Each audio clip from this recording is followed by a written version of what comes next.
Hari ini aku nak buat korang jalan-jalan dekat Black Star Card Hub. Kedai ni jual banyak gila single. So kalau korang nak lengkapkan collection korang, inilah tempat dia. Dan dia baru saja renovate. So nampak lagi kemas lah. Bahagian depan ni adalah kad-kad single dia, which is quite cool untuk tengok lah. Aku mencari Mega Charizard Y Gold, tapi ada Dragonite Gold sahaja. Dan juga SIR Mega Gengar. So tak apa. Aku tanya, dia kata English card untuk Mega Charizard Y dah jual. So tak apalah, tak boleh buat apa.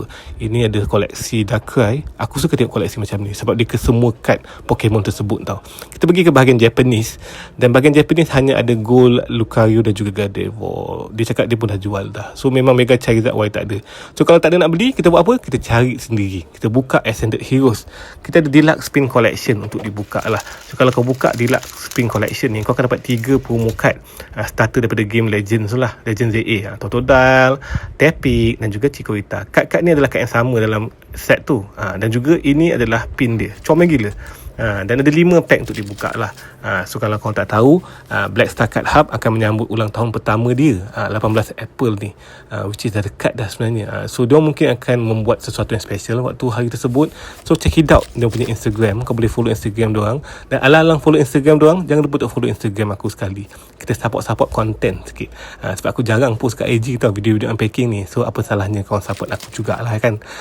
Ini sesi membuka pack dalam usaha mencari MUR Mega Charizard Y.